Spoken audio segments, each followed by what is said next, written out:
La lame du couteau trancha l'air avec un sifflement sec, et Victor sentit le monde se figer autour de lui. Ethan, son amour de 7 ans, se tenait là, immobile, les yeux froids comme la pierre de la tour Eiffel sous la lune parisienne, murmurant d'une voix qui n'était plus la sienne, « Tu n'as jamais su supporter le poids de tout ça, Victor. » Et dans ce silence assourdissant, le cœur de Victor se brisa en 1000 éclats, comme les vagues de la Seine heurtant les quais, emportant avec elles les promesses d'une vie qu'il avait crue éternelle. C'était une nuit d'octobre, à Paris, où l'automne peignait les rues de teintes ocre et rouge sang, comme si la ville elle-même saignait pour lui. Victor traversa le hall de verre et d'acier du siège de Grave Enterprises, une tour imposante du quartier de la Défense qui dominait l'horizon comme un géant yankee planté au cœur de la France. 7 ans. 7 ans à anticiper les caprices d'Ethan Grave, à transformer ses colères en victoires, ses doutes en empire conquis. Ethan, l'Américain pur jus, avec son accent texan qui roulait comme un orage sur la Garonne, avait débarqué à Paris avec son bagage de rêve hollywoodien et de cynisme wall-streetien. Victor, lui, était français jusqu'à la moelle, fils d'un boulanger de Montmartre et d'une professeure de littérature, il avait gravi les échelons avec une patience monacale, un sourire discret et une loyauté qui frôlait l'obsession. Ce soir-là, la réunion du conseil d'administration s'était éternisée jusqu'à l'aube naissante. Les investisseurs américains, via Zoom depuis Manhattan, avaient exigé des comptes, les marges sur les fusions-acquisitions en Europe stagnaient, et Ethan, PDG charismatique de cette multinationale du luxe parfum, mode, tout ce qui faisait briller les vitrines des Champs-Élysées, avait dû danser sur le fil du rasoir. Victor, assis dans l'ombre de son bureau attenant, avait écouté chaque mot, chaque juron étouffé. Il connaissait Ethan mieux que quiconque, les tics nerveux de sa mâchoire quand il mentait, la façon dont ses doigts tambourinaient sur la table quand il désirait plus que des chiffres quand il désirait Victor. Mais ce soir, quelque chose clochait. Ethan n'avait pas jeté un seul regard vers la vitre fumée qui les séparait. Pas un texto codé, pas un clin d'œil furtif. À la fin de la réunion, quand les écrans s'éteignirent et que les directeurs français rentrèrent chez eux, ronchonnant contre ces cow-boys transatlantiques, Victor frappa à la porte. « Monsieur Grave ?» « Les notes pour demain. » Sa voix était professionnelle, mais son cœur battait la chamade. Ethan leva les yeux de son ordinateur, ses prunelles vertes, héritées d'un grand-père irlandais exilé, le transperçant comme une lame. « Victor. Assieds-toi. » Pas, mon Victor, pas le ton rauque qui précédait leurs étreintes volées dans les ascenseurs déserts. Juste un ordre, froid comme le vent du nord qui balayait la Seine. Il s'assit, les mains tremblantes sur ses genoux. Ethan se leva, contourna le bureau massif en acajou importé de Louisiane, et s'appuya contre la fenêtre. Derrière lui, Paris s'étalait, indifférente, la flèche de Notre-Dame encore en échafaudage après l'incendie, les lumières des bateaux-mouches glissant comme des fantômes sur l'eau. 7 ans, Victor. 7 ans que tu es mon ombre. Mon bras droit. Mon confident. Le mot plana, lourd de sous-entendu. Victor déglutit. Il n'avait jamais prononcé les mots « je t'aime », pas en tant qu'employeur et employé, pas dans ce monde où un scandale pouvait ruiner une carrière. Mais leur corps parlait pour eux, les nuits dans l'appartement haussmannien d'Ethan, rue de Rivoli, où les draps de soie se mêlaient à des murmures en anglais et en français, les week-ends volés à Deauville, sous prétexte de « retraite stratégique », où Ethan riait enfin, libéré du masque du tycoon. Et maintenant, murmura Victor, sentant la peur ramper le long de sa colonne vertébrale. Ethan soupira, passant une main dans ses cheveux poivre et sel à 45 ans, il les portait avec une élégance qui faisait fondre les mannequins des shootings. J'ai besoin de quelqu'un de plus. Résistant. Quelqu'un qui supporte le jeu sans craquer. Le mot « supporte » frappa Victor comme un coup de poing. Il se rappela leur première nuit, 7 ans plus tôt, après une soirée arrosée au Fouquet's. Ethan, ivre de champagne et de victoire sur un contrat italien, l'avait plaqué contre le mur des toilettes VIP. Tu es le seul qui me voit, Victor. Le seul qui supporte mes ténèbres. C'était leur serment implicite, Victor, l'assistant dévoué, porterait les ombres d'Ethan pour qu'il brille en lumière. Mais ce soir, Ethan poursuivit, Clément entre en fonction lundi. Mon nouveau directeur adjoint. Il vient de Columbia Business School, avec un CV en acier trempé. Il gère les crises comme personne. Clément. Le nom résonna comme une trahison. Victor avait vu son CV passer sur son bureau 2 semaines plus tôt, Clément Moreau, 32 ans, yeux bleus perçants sur la photo LinkedIn, un sourire carnassier qui hurlait, conquérant. Français d'origine, mais formaté à l'américaine, stage à New York, MBA à Paris, un réseau qui puait l'ambition. Et moi? La voix de Victor chevrota, brisant le vernis de sa composure. Ethan détourna le regard. Tu restes assistant. Mais on doit t'arrêter. Ça complique tout. Les rumeurs courent, Victor. Le conseil sent quelque chose. Et avec Clément. Il est clean. Il supporte le rythme. Sans attache. Sans attache.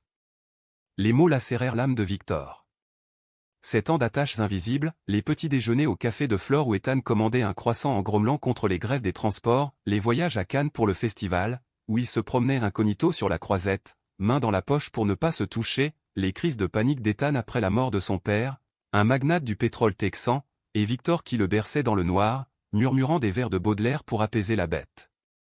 Tu me jettes comme un Kleenex usé, explosa Victor, se levant d'un bond. Les larmes montaient, mais il les ravala, fier comme un coq gaulois face à l'invasion. Ethan s'approcha, posa une main sur son épaule, un geste qui autrefois enflammait tout. Ce n'est pas ça. C'est le business, Victor. L'amour. C'est pour les films. Pas pour des mecs comme nous. Victor recula, le contact brûlant comme de l'acide. Des mecs comme nous? Ou comme toi, Ethan? Le grand conquérant qui change de monture quand elle fatigue. Le silence s'étira, plus lourd que la brume sur la Marne. Puis Ethan murmura, va-t'en, Victor. Avant que je dise des choses que je regretterai. Il quitta le bureau en titubant, l'ascenseur le descendant vers les rues humides de la Défense. Dehors, la pluie s'était mise à tomber, drue et impitoyable, comme si le ciel pleurait pour lui. Il marcha sans but, traversant le pont vers les quais, l'esprit hanté par les souvenirs. 7 ans. Comment en était-il arrivé là? Victor avait 25 ans quand il avait rencontré Ethan. Fraîchement diplômé de Sciences Po, il cherchait un job pour payer son loyer dans un studio exigu du Marais. L'annonce pour assistant personnel chez Grave Enterprises l'avait attiré, cherche profil discret, loyal, bilingue. Voyage fréquent. Il n'avait pas hésité. À l'entretien, Ethan l'avait jaugé de ses yeux verts, un cigare cubain aux lèvres illégal en France, mais qui s'en souciait? Pourquoi vous, monsieur Lemoine, avait-il demandé, son accent texan roulant les airs, comme un cow-boy. Parce que je supporte les tempêtes, monsieur Grave. Et vous en êtes une. Ethan avait ri, un rire franc qui avait scellé leur destin. Embauché sur le champ, Victor plongea dans le tourbillon, journée de 14 heures, nuit à rédiger des discours enflammés pour des galas au Louvre, voyage en jet privé à Milan ou Londres. Mais sous la surface professionnelle, une alchimie se noua. Ethan, divorcé d'une socialité new-yorkaise qu'il avait quittée pour un acteur, cachait une solitude béante. Victor, orphelin de père trop tôt, y vit un miroir. Leur premier baiser survint à Venise, lors d'une négociation avec des Italiens, dans une gondole sous le pont des Soupirs. « Tu es mon encre, Victor », avait soufflé Ethan, ses lèvres salées par la lagune. De là, leur romance s'épanouit en secret, des dîners clandestins dans des bistrots de Belleville, où Ethan apprenait à Victor les barbecues texans sur un grill improvisé, des matinées paresseuses dans le lit king size d'Ethan, à débattre de Proust versus Hemingway, français contre américain. Victor supportait tout, les humeurs noires après un deal raté, les appels de la mère d'Ethan depuis Dallas, pleurant la virilité perdue de son fils. Il était le bouclier, l'amant, le confident. Pourtant, les fissures apparurent tôt. Ethan, avec son ego surdimensionné, exigeait la perfection. Tu dois anticiper, Victor. Pas de place pour les faiblesses. Et Victor ployait, ravalant ses propres rêves, et écrire un roman sur les amours cachés de Paris, peut-être, ou simplement respirer sans l'ombre d'un tycoon. Mais l'amour aveugle. Il supportait, pour ces moments où Ethan, vulnérable, s'ouvrait, en Amérique, on nous dit que les hommes ne pleurent pas. Mais avec toi, je peux. Maintenant, sous la pluie, Victor s'effondra sur un banc du quai, les sanglots secouant son corps frêle. Clément. Ce nom le hantait. Qui était-il pour Ethan? Un amant? Un remplaçant? Ou pire, un simple pion dans le jeu du pouvoir? Le lendemain matin, Victor se traîna au bureau, les yeux cernés comme un rat des villes. L'open space bourdonnait, assistant tapant sur des claviers, junior portant des cafés. Il s'enferma dans son cubicule, face à l'écran où défilaient les mails d'Ethan, prépare le dossier Moreau. Réunion à 14 heures. Pas un mot personnel. Le cœur serré, il obéit, compilant les rapports sur Clément, un prodige, ancien consultant chez McKinsey, spécialisé dans les turnarounds d'entreprises en crise. Photo jointe, Clément en costume slim, serrant la main d'un sénateur américain à une conférence à Davos. Beau, ambitieux, impitoyable. À 14 heures, la conférence Rome s'emplit. Ethan présidait, charismatique en chemise bleu ciel, cravate Hermès. Clément entra en dernier, un ouragan en chair et en os, 1,90 m, muscles saillants sous le tissu, cheveux châtains coupés courts, un sourire qui désarmait. Enchanté, messieurs. Prêt à conquérir Paris. Son accent était pur français, mais teinté d'un air américain. Il avait vécu à Boston enfant. Les présentations fusèrent, chiffres et graphiques. Victor nota tout, invisible.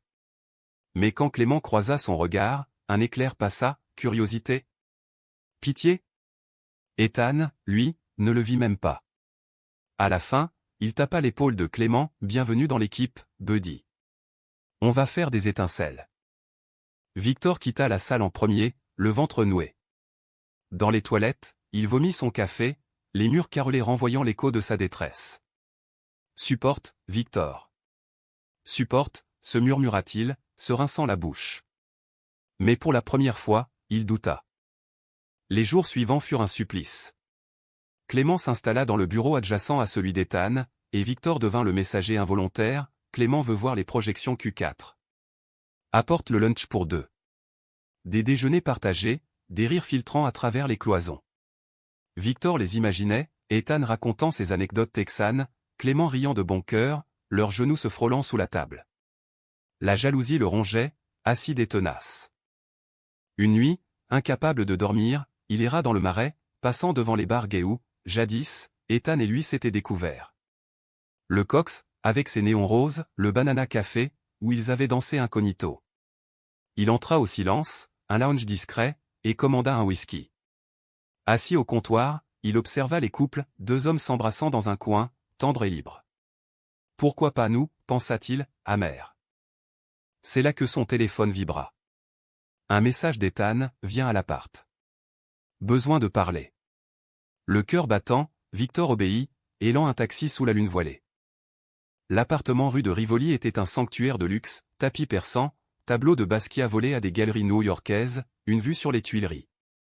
Ethan l'attendait en peignoir de soie, un verre de bourbon à la main. Assieds-toi, Victor. Ils parlèrent ou plutôt, Ethan parla. De la pression du conseil, d'un audit imminent qui pouvait tout faire capoter. Clément est un atout. Il prend les coups sans broncher. Toi. Tu es trop sensible. Trop. Humain. Victor rit, un rire hystérique. Humain? C'est un crime maintenant? 7 ans à te porter, Ethan, et c'est ça que tu retiens. Ethan s'approcha, ses yeux brillants de larmes refoulées. Je t'aime encore, Victor. Mais l'amour ne paie pas les factures. Ni les ambitions. Le baiser qui suivit fut un adieu, passionné, désespéré, teinté de sel. Ils firent l'amour sur le sol du salon, corps entrelacés comme pour la dernière fois, Ethan murmurant des « pardon » en anglais, Victor répondant en français des « je t'aime » qu'il n'avait jamais osé dire. Mais au matin, Ethan était parti pour un meeting à Bruxelles, laissant un mot « prends soin de toi ». Victor rentra chez lui, brisé. Les semaines passèrent en automate, travail, sommeil, travail. Clément montait en flèche, Ethan le consultait de plus en plus. Les rumeurs enflèrent, le nouveau chouchou. Victor les entendait, sourde. Puis vint la soirée d'anniversaire d'Ethan, au Plaza Athénée. Toute la jet-set parisienne, mannequin Dior, banquier de la City, même une starlette hollywoodienne. Victor, en smoking, servait d'hôte invisible, veillant aux détails. Il vit Clément arriver, éblouissant en tuxedo, un bouquet de roses noires à la main, symbole d'Ethan, qu'il avait confié à Victor jadis. Quand ils dansèrent, au son d'un jazz langoureux, Victor s'effondra en cuisine. Un serveur, un jeune nommé Lucas, le trouva là, en larmes. « Eh, ça va ?» Lucas, italien au sourire doux, posa une main sur son bras. Pour la première fois depuis des mois, Victor parla. De tout. Lucas écouta, puis, viens, on sort d'ici. Ils marchèrent le long de l'avenue Montaigne, l'air chargé de parfums de chèvrefeuille. Lucas raconta sa propre histoire, un coming-out forcé à Rome, un ex toxique. L'amour n'est pas une chaîne, Victor. C'est un oiseau. Laisse-le voler. Ces mots germèrent. Victor commença à changer, il reprit l'écriture, un journal intime qui devint roman, il fréquenta les parcs du Luxembourg, observant les amours naissants. Mais le destin, cruel, frappa fort. Un soir de novembre, pluvieux, Victor surprit la vérité. Passant devant le bureau d'Ethan après heure, il vit à travers la vitre, Ethan et Clément, enlacés, lèvres scellées en un baiser vorace. Le monde bascula. Victor entra, fou de rage. Traître! Ethan se figea, Clément recula. Victor. Ce n'est pas ce que. Pas ce que. 7 ans pour ça? Pour un jouet neuf qui supporte tes caprices. La dispute éclata, mots comme des coups, Ethan hurlant sa frustration, Clément tentant de calmer, Victor vomissant sa douleur. Tu m'as utilisé, Ethan. Mon corps, mon âme, pour ton ego. Ethan, blême, murmura, peut-être. Mais tu étais trop fragile. Clément. Il endure. Le mot « endure », synonyme de « supporter », acheva Victor. Il claqua la porte, courant dans la nuit, la pluie lavant ses larmes. Les jours suivants furent un brouillard de routine brisé. Victor se traîna au bureau comme un fantôme, évitant les regards, compilant des rapports avec des mains tremblantes. Ethan, distant, déléguait via mail froid, Clément, mal à l'aise, hochait la tête en silence lors des briefings. Paris, autrefois complice, devint hostile, les cafés du quartier latin, où il sirotait des espressos en se frôlant du pied, sentait maintenant le regret, les ruelles pavées du 5e arrondissement, témoins de leur promenade volée, résonnaient d'échos moqueurs. Victor plongea dans le travail pour survivre, mais les nuits étaient pires. Allongé dans son lit étroit du Marais, il revivait la scène, les lèvres d'Ethan sur celles de Clément, fraîches et affamées, comme si cet en avait été qu'un prologue. La jalousie le tordait, non pas pour le corps, Ethan n'était pas un trophée, mais pour l'âme. Comment Clément pouvait-il supporter ce qu'il avait enduré? Les crises de rage d'Ethan après un appel de Dallas, où sa mère le harcelait sur son célibat honteux. Les voyages éreintants où Victor masquait l'épuisement derrière un sourire. Lucas devint son encre. Il se voyait après le boulot, au silence ou dans des brasseries anonymes du Bastille. Lucas, barista de jour, artiste peintre la nuit, avait une douceur italienne qui apaisait, des rires sur des pizzas maison, des discussions sur Fellini versus Truffaut. Tu mérites mieux qu'un ouragan, Victor, disait-il, ses yeux bruns pétillants. Pour la première fois, Victor se permit de flirter, un effleurement de main, un regard prolongé. Mais le fantôme d'Ethan planait. Noël approchait, et avec lui, la fête de fin d'année de Grave Enterprises au George V. Ethan insista pour que Victor y assiste, tradition, écrivit-il dans un mail impersonnel. Victor y alla, vêtu d'un costume gris perle acheté pour une occasion passée avec Ethan. La salle de bal scintillait, lustre de cristal, table chargée de foie gras et de caviar beluga, orchestre jouant du Cole Porter en français approximatif. Les invités, un mélange d'aristocrates parisiens et d'expatriés yankees, trinquaient au champagne Dom Pérignon. Ethan et Clément arrivèrent ensemble, bras dessus bras dessous, un couple assumé dans l'ombre des conventions d'entreprise. Clément, en smoking noir, rayonnait, Ethan, les tempes grisonnantes soulignées par les lumières, avait l'air d'un roi. Victor, au bar, sirotait un cognac quand ils s'approchèrent. Victor! Joyeux Noël, lança Ethan, la voix trop enjouée. Joyeux Noël, patron. À Clément aussi. Le ton était neutre, mais les yeux trahissaient la tempête. Clément, sentant la tension, proposa une danse pour détendre l'atmosphère. Victor hésita, puis accepta défi ou masochisme. Sur la piste, sous les notes de Blue Moon, Clément murmura « Je sais pour toi et Ethan. Il m'a tout dit. » Le choc figea Victor. Et je ne suis pas un voleur. C'est lui qui m'a approché. Après une soirée arrosée. Il disait que tu ne suivais plus le rythme. Les mots piquèrent. Le rythme? 7 ans à courir derrière ces fantômes, et c'est moi qui ralentis? Clément serra sa main. Écoute, je ne suis pas le méchant. Ethan est un aimant à chaos. Il attire, consume, jette. J'ai vu s'aimer des promesses à d'autres avant moi. Victor recula, le monde chavirant. D'autres? La danse s'acheva, mais la révélation s'enracina. Plus tard, seul sur la terrasse surplombant les champs, fumant une cigarette volée, Victor confronta Ethan. Combien, Ethan? Combien d'assistants avant moi que tu as aimé puis largué? Ethan, surpris en flagrant délit de solitude, soupira. 3. Peut-être 4. C'est le jeu, Victor. Le pouvoir isole. On cherche du réconfort où on peut. La fureur explosa. Du réconfort? J'ai donné mon âme. Mes rêves, ma jeunesse. Pour et peut-être. Ethan tenta de l'enlacer, mais Victor le repoussa. Assez. Je démissionne. Demain.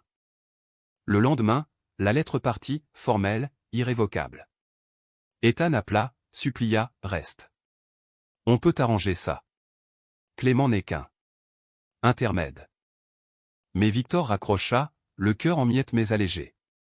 Il rangea ses affaires, un carton rempli de souvenirs, une cravate d'Ethan tachée de vin rouge d'une nuit à Bordeaux, une note manuscrite, merci d'être toi. Il les brûla dans l'évier de sa cuisine, les flammes dansant comme des démons libérés. Libre, enfin. Mais la liberté pesait. Sans job, Paris devint cher, loyer en hausse, factures accumulées. Victor postula partout, agence de com, start-up tech, mais le réseau d'Ethan, empoisonné par la rupture, le blacklistait subtilement. Trop associé à Grave, chuchotaient les RH. Lucas l'accueillit chez lui, un loft bohème du 11e, toiles inachevées, vinyle de Gainsbourg tournant en boucle. Leurs nuits devinrent tendres, baisers hésitants, corps explorant sans urgence. Lucas peignait Victor endormi, capturant sa vulnérabilité sur toile. « Tu es une muse blessée », murmura-t-il. Pourtant, le passé rattrapa. Une après-midi de janvier, grise et venteuse, Victor reçut un appel anonyme, « Monsieur Lemoine ?» C'est au sujet d'Ethan Grave. Il y a un problème. La voix, celle d'un employé paniqué, décrivit le scandale, un audit interne révélait des irrégularités et détournements mineurs, mais suffisants pour couler l'empire. Ethan, accusé, se tairait. Il demande de vous voir. Seul. Victor hésita. La pitié, cette vieille amie, le poussa. Il se rendit à l'appartement rue de Rivoli, où Ethan, défait en chemise froissée, l'attendait. Victor. J'ai merdé. Tout. Les contes, les mensonges. Clément m'a couvert, mais le conseil sait. Les larmes coulaient sur les joues burinées d'Ethan. Pour la première fois, Victor vit l'homme derrière le mythe, un quarantenaire usé, terrifié par l'échec. Aide-moi. Pour nous. Nous. Il n'y a plus de nous. Tu m'as brisé, Ethan. Et maintenant, tu quémandes? Ethan s'agenouilla, un geste shakespearien dans ce décor moderne. Je t'aime. Vraiment. Clément était une erreur, un pansement. Toi. Tu es la plaie et le baume. Victor vacilla. Les souvenirs affluèrent, Ethan sauvant son job lors d'une restructuration, inventant une promotion, Ethan pleurant dans ses bras après un coming-out forcé à sa famille texane, via un appel Zoom larmoyant. L'amour, toxique mais profond, ressurgit. Prouve-le, dit Victor, la voix brisée. Ethan promit, confession au conseil, remboursement, thérapie pour son addiction au contrôle. Et pour eux, une pause, pas de retour immédiat, mais des lettres, des appels, une reconstruction lente. Clément, apprenant la rencontre, confronta Victor lors d'un café forcé au Flore. Tu vas le sauver? Après tout? Pas pour lui. Pour moi. Pour clore le chapitre. Clément hocha la tête, amer. Il m'a dit la même chose. Victor est irremplaçable. Mais il remplace toujours. Méfie-toi. Le doute s'insinua, mais Victor persista. Il aida Ethan à naviguer l'audit, nuit blanche à décortiquer des documents, cafés avalés comme des antidotes. En échange, Ethan s'ouvrit, thérapie chez un psy du 16e, aveu sur ses peurs d'abandon, hérité d'un père absent. Leur première nuit post-rupture fut chaste, un dîner simple, pâte al dente et vin de Bordeaux, parlant comme des étrangers qui se redécouvrent. Ethan confessa, j'ai toujours fui l'intimité vraie. Toi, tu l'as forcé hors de moi. Clément. Il était facile. Superficiel. Victor pleura, libéré. Et maintenant? On essaie. Vraiment. Sans le bureau. Mais le destin, farceur, intervint. Au printemps, alors que les cerisiers fleurissaient le long de la Seine, un nouveau scandale éclata, des leaks sur X, anciennement Twitter, accusait Ethan de harcèlement pas physique, mais émotionnel, envers d'anciens assistants. Des noms surgirent, 2 avant Victor, anonymes mais brisés. La presse s'emballa, Le Monde titrait « L'empire du scandale, grave, le tycoon toxique ». Paris bruissait de ragots, les investisseurs fuyaient. Ethan, acculé, se tourna vers Victor, c'était des exagérations. Je n'ai jamais. Mais Victor douta. Les témoignages, crus et détaillés, peignaient un Ethan manipulateur, promesse d'amour pour du silence, promotion pour de la loyauté. Clément appela, je te l'avais dit. Il recommence. Avec toi. Le cœur déchiré, Victor fouilla l'appartement d'Ethan un soir d'absence, tiroir rempli de lettres d'amour non envoyées, à d'autres hommes, mots identiques aux siens. La trahison, cumulée, explosa. Il confronta Ethan au bureau, vidant ce soir de crise. Combien de cœurs as-tu piétiné pour te sentir roi? Ethan, hagard, nia d'abord, puis craqua, j'ai peur, Victor. Peur d'aimer sans détruire. C'est ma malédiction. Et la mienne était de te croire guéri. Adieu, Ethan. Pour de bon. Victor partit, laissant Ethan en larmes. Dehors, la Seine coulait, indifférente, emportant les illusions. Libéré, mais meurtri, Victor se tourna vers Lucas. Leur amour, naissant, fleurit, un voyage à la Côte d'Azur, où ils marchèrent main dans la main sur la plage de Nice, libres sous le soleil méditerranéen. Lucas exposa ses toiles, dont un portrait de Victor intitulé « Renaissance, un homme aux yeux clairs, sortant d'une tempête ». Pourtant, l'ombre d'Ethan persistait. Un mois plus tard, une lettre arriva, « Pardonne-moi. Je pars à Dallas, recommencer. Tu m'as sauvé, même en me quittant. Merci d'avoir supporté. Pas de retour, juste closure. » Victor brûla la lettre, mais garda les cendres comme talisman. Il trouva un job chez une petite agence littéraire du quartier latin, assistant d'un éditeur gay iconique. Écrire devint sa vie, un roman sur un amour impossible à Paris, inspiré mais fictionnel, qui toucha les cœurs lors d'une lecture au Centre Pompidou. Clément, lui, quitta l'entreprise, fondant sa propre start-up Ecolux. Ils se croisèrent une fois, au salon du livre, poignée de main, respect mutuel. On a tous supporté notre part, dit Clément. Et Victor? Il apprit que supporter n'était pas tout endurer, mais savoir lâcher. Avec Lucas, il construisit un appartement partagé près du canal Saint-Martin, des dimanches à brocanter des vinyles, des nuits où l'amour était égal, sans hiérarchie. Mais le vrai test vint en automne, 7 mois après la rupture. Ethan revint à Paris, pour un deal final. Il invita Victor à dîner, en ami. Victor y alla, curieux, avec Lucas en soutien moral. Au restaurant, sous les voûtes de chez l'ami Louis, Ethan avait changé, cheveux courts, barbe poivre, yeux apaisés par la thérapie. J'ai divorcé de mes démons, Victor. À Dallas, j'ai rencontré quelqu'un. Un thérapeute, ironie du sort. Stable.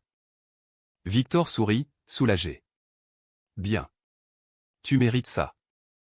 Ils parlèrent des heures, rire sur les souvenirs fous, larmes sur les blessures. Pas de regrets, juste humanité. Tu m'as appris à aimer sans posséder, dit Ethan. Au départ, ils s'étreignirent, fraternels. Victor rentra chez Lucas, qui l'attendait avec un verre de Sancerre. Fini? Fini. Et commencé.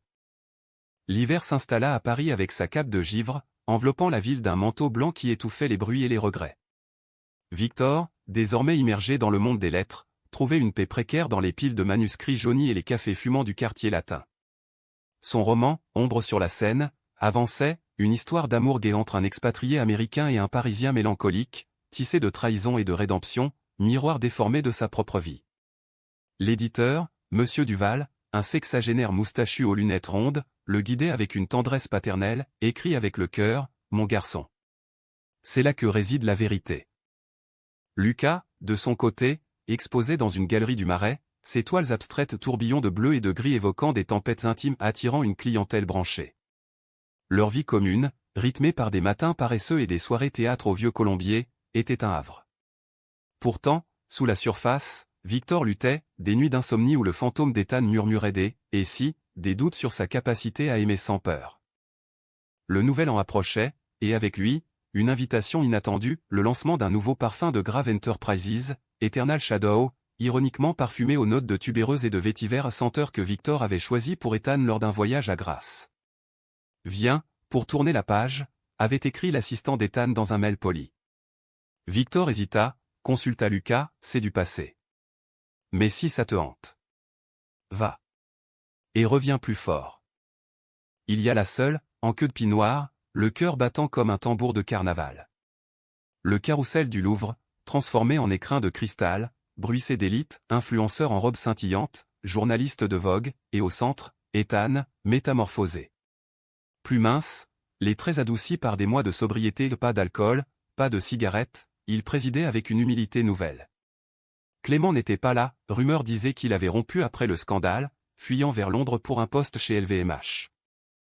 Ethan repéra Victor immédiatement, traversant la foule pour l'enlacer. « Tu es venu. » « Merci. » Son parfum, le nouveau, enveloppa Victor, épicé, entêtant, comme un souvenir ravivé. Ils parlèrent près d'une fontaine de champagne, ignorant les flashs des photographes. Ethan confia, Eternal Shadow. « C'est pour toi. L'ombre que tu as portée pour moi. Sans toi, pas d'empire. » Victor, touché, murmura, et sans empire, peut-être un homme meilleur. La soirée s'étira en danse et en rire, mais quand Ethan proposa un after au Ritz, Victor déclina. J'ai quelqu'un, maintenant. Une vie. Ethan hocha la tête, un sourire triste, tant mieux. Mérite-la. De retour chez Lucas, Victor se blottit contre lui, racontant tout. Lucas, jaloux un instant, puis tendre, tant que c'est du passé. Leur étreinte cette nuit-là fut passionnée, affirmant leur présent. Mais le printemps apporta des nuages. Le roman de Victor fut accepté pour publication, mais l'éditeur exigea des changements, rend le plus dramatique. Ajoute du conflit une trahison plus viscérale. Victor, en réécrivant, rouvrit ses plaies, scènes d'Ethan et Clément qu'il inventa, plus cruelles que la réalité. Les cauchemars revinrent, Ethan le suppliant, puis riant avec un autre. Lucas remarqua le repli. Lors d'un pique-nique au but de Chaumont, sous les cerisiers en fleurs, il confronta « Tu l'aimes encore ?» Victor pleura, honnête, pas comme avant. Mais il est en moi. Une cicatrice. Lucas, blessé, partit une semaine à Florence pour une expo.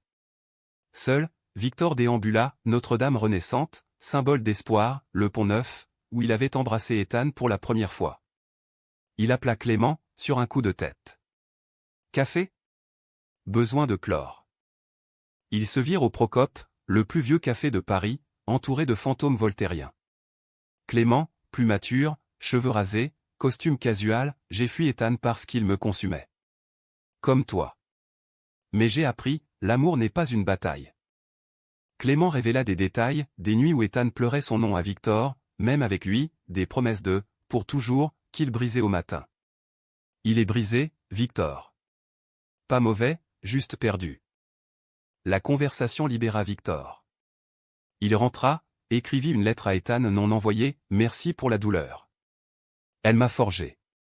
Puis, il réécrivit son roman, adoucissant les bords, infusant d'humanité. Lucas revint, et ils se réconcilièrent lors d'une escapade à Versailles, jardin symétrique comme leur équilibre retrouvé, fontaine murmurant des serments. Je t'aime, Victor. Sans condition. L'été s'annonça chaud, et avec lui, le lancement du livre. La librairie du Marais bondait, amis, collègues, même Monsieur Duval en EPAP flashy. Ethan envoya des fleurs, roses blanches, cartes, fier de toi. EG. Victor sourit, les posa sur la table de dédicace. Parmi la foule, un visage nouveau, Alexandre, un journaliste queer de Télérama, aux boucles rousses et aux rires contagieux. Ils parlèrent des heures post-lecture, de littérature et de droit LGBT en France. Ton livre. Il saigne vrai, dit Alexandre. Victor rougit, mais Lucas, présent, observa sans jalousie le signe de maturité. Plus tard, au lit, il taquina, un Rousseau? Attention, je suis jaloux. Pas de quoi. Tu es mon encre. Pourtant, l'automne ramena Ethan. Un appel désespéré, cancer. Stade 3. Dallas m'a renvoyé chez moi, mais je veux finir ici, à Paris. Aide-moi, Victor. Une dernière fois. Le choc figea Victor. Ethan, invincible, terrassé? Il vola à l'hôpital américain de Neuilly, où Ethan gisait, pâle sous les néons, un sourire faible. Pas de pitié, hein? Juste. Compagnie. Victor resta. Des visites quotidiennes, lecture de son roman, promenade en fauteuil dans les jardins de l'hôpital, confession. Ethan parla de son enfance texane, d'un premier amour refoulé avec un cow-boy du ranch familial, de sa peur de la vulnérabilité, qui l'avait poussé à conquérir plutôt qu'à aimer. Toi, tu as supporté. Et je t'ai puni pour ça. Clément vint aussi, puis partit, refermant son chapitre. Lucas encouragea Victor, c'est humain. Aime-le comme un frère. Les mois passèrent en chimiothérapie et en rire forcé. Victor écrivit un second livre, dédié à Ethan, Écho d'ombre, sur la rédemption face à la mort. Ethan le lut, larmes aux yeux, c'est moi. Merci. L'hiver revint, et avec lui, le déclin. Une nuit de décembre, enneigée, Ethan murmura, promets-moi. Vis pleinement. Pour nous deux. Victor promit, serrant sa main. Ethan s'éteignit au lever du soleil, la scène scintillant au loin. Les funérailles, discrètes au Père-Lachaise, réunirent l'essentiel, Victor, Clément, la mère d'Ethan via vidéo. Pas de larmes publiques, mais un cœur en deuil.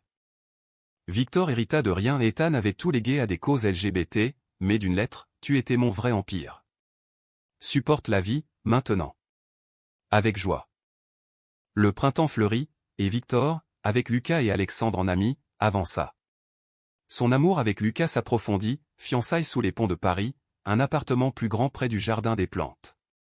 Clément, allié inattendu, collabora sur un projet éco pour la fondation Ethan Grave, nouvellement créée. La vie, humaniste, cicatrisa. Victor écrivit, l'amour n'est pas supporté seul. C'est partager le poids, et danser quand il s'allège. L'année qui suivit la mort d'Ethan fut un kaléidoscope de couleurs nouvelles pour Victor, un mélange de gris résiduel et d'éclats vifs qui perçaient comme des rayons à travers les vitraux de Sainte-Chapelle. Paris, fidèle à sa réputation, se parait de printemps précoce, mais pour Victor, c'était une renaissance intérieure qui comptait. Le deuil, loin d'être linéaire, se muait en gratitude, Ethan avait été un typhon, mais il avait balayé les illusions pour révéler le sol fertile de son âme. Lucas et lui officialisèrent leur union lors d'une cérémonie intime aux mairies du 4e, entouré d'amis du Marais et de la famille de Lucas, une tribu italienne bruyante, aux accents chantants et aux embrassades enveloppantes. Benvenuto nella familia, cria le père de Lucas, un vigneron toscan, en levant un verre de Chianti. Victor, en chemise blanche brodée, pleura de joie quand Lucas glissa l'alliance, un anneau d'argent martelé, gravé d'une vague symbole de leur amour fluide, indompté. Leur lune de miel fut un road trip languedocien, Montpellier aux marchés provençaux, puis les calanques de Cassis, où ils nagèrent nus dans des eaux turquoises, riant des méduses comme d'anciens amants jaloux. Lucas peignit sur la plage, Victor écrivit sous un olivier centenaire. C'est ça, la vie, murmura Victor, la tête sur l'épaule de Lucas. Pas supporter, mais voguer. De retour, le succès de Ombre sur la scène explosa, critiques élogieuses dans le Figaro littéraire, invitation à des festivals queer à Lyon et Bordeaux. Victor devint une voix montante de la littérature LGBT française, interviewé sur France Culture où il parla ouvertement de son parcours, l'amour gay à Paris n'est pas que glamour. C'est des secrets dans les alcôves, des cœurs brisés sur les ponts, mais aussi une résilience qui fleurit comme les marronniers. Clément réapparut comme un allié, après son départ pour Londres, il avait pivoté vers l'impact social, lançant une marque de mode éthique employant des artisans LGBTQ+ marginalisés. Ethan m'a appris le pouvoir destructeur, toi, la création, dit-il lors d'un dîner au 7, restaurant étoilé du Pigalle. Ils rirent des souvenirs communs, les crises d'Ethan, les nuits blanches, transformant la douleur en anecdote. Clément présenta Victor à son partenaire, un architecte anglais nommé Théo, et les quatre formèrent un quatuor amical, dînant souvent au canal, débats enflammés sur l'écologie et l'amour. Pourtant, des ombres persistaient. La fondation Ethan Grave, gérée par un board américain rigide, contacta Victor pour un rôle consultatif. Votre perspective personnelle serait inestimable, écrivit la directrice, une avocate de Houston. Victor accepta, par devoir, mais les réunions via Zoom ravivaient les fantômes, photos d'Ethan jeune, souriant en polo sur un ranch texan, rapport sur des bourses pour jeunes talents queer, financés par l'héritage. Une crise éclata lors d'un gala de la fondation au musée d'Orsay, un donateur conservateur, un vieux magnate du pétrole comme le père d'Ethan, contesta les fonds pour des thérapies transgères. C'est de la folie woke, tonna Teil. Victor, au micro, intervint, Ethan Grave a fui son propre ombre pour conquérir le monde. Cette fondation honore ça, non pas tolérer, mais embrasser toutes les lumières. Le silence suivit, puis des applaudissements. Le donateur partit, furieux, mais la presse salua, l'héritier spirituel de Grave parle vérité. Clément, présent, tapa l'épaule de Victor, tu es son vrai successeur. Pas en affaires, mais en cœur. Lucas, fier, organisa une expo solo, Amour urbain, avec une toile centrale de Victor et lui sur le pont des Arts, cadenas invisible mais lien palpable. La vernissage attira la foule, Alexandre, le journaliste Rousseau, chroniqua avec lyrisme, même la mère d'Ethan, en visite, versa une larme, mon fils aurait adoré ça. L'été fut un tourbillon, festival des lettres à Avignon, où Victor lut des extraits sous les remparts, voix tremblante face à un public conquis, un week-end à Berlin avec Lucas, explorant la scène queer de Kreuzberg, club pulsant et café philosophique. Là, Victor affronta un doute profond, lors d'une after-party, un bel Allemand flirta ouvertement. Victor, tenté un instant, recula, j'ai assez de mon rock. Lucas, apprenant, rit, tant mieux. Sinon, je te peignais en verre de jalousie. Mais l'automne apporta un conflit inattendu. Un producteur hollywoodien, flairant le potentiel, proposa d'adapter Ombre en série Netflix, avec un acteur texan pour Ethan, un Français sensible pour Victor. Drame gay, romance épique. L'offre, 1 million d'euros, gloire mondiale. Victor hésita. Lucas encouragea, c'est ton rêve. Clément avertit, attention aux Américains. Ils transforment l'âme en blockbuster. La réunion à Los Angeles fut un choc culturel, studio clinquant, pitch frénétique, un scénario qui lissait les arêtes, Ethan moins toxique, Victor plus victimisé. On veut du feel good, dit le producteur, chewing-gum claquant. Victor refusa, c'est mon histoire. Pas un produit. Gardez les ombres. De retour, allégé, il canalisa l'énergie dans un troisième roman, Ponts invisibles, sur des amours queer transatlantiques, humanistes et crus. L'écriture devint thérapie, page noircie de nuit où il revivait non la trahison, mais la tendresse oubliée d'Ethan, un pique-nique impromptu au bois de Boulogne, où ils avaient mangé des sandwichs au jambon, riant comme des gosses. Noël arriva, neigeux et magique. Victor et Lucas l'accueillirent chez les parents de Lucas en Toscane, vignes enneigées, feux de cheminée, pasta maison. Là, Victor confia un secret, j'attends un enfant. Adoption. Un garçon de 5 ans, orphelin de Syrie, via une asso queer. Lucas pleura, embrassa, notre famille. Parfait. Le processus fut ardu, papier, entretien, regard scrutateur sur leur couple gay. Mais en juin, sous un soleil radieux, ils ramenèrent Matteo, yeux noirs curieux, sourire timide, un petit Parisien en herbe. Victor, apprenant la paternité, trouva une force nouvelle, berceuse en français, promenade au Luxembourg où Matteo courait après les pigeons. Clément devint parrain, Théo oncle d'honneur. La fondation sponsorisa des écoles pour enfants réfugiés, en mémoire d'Ethan.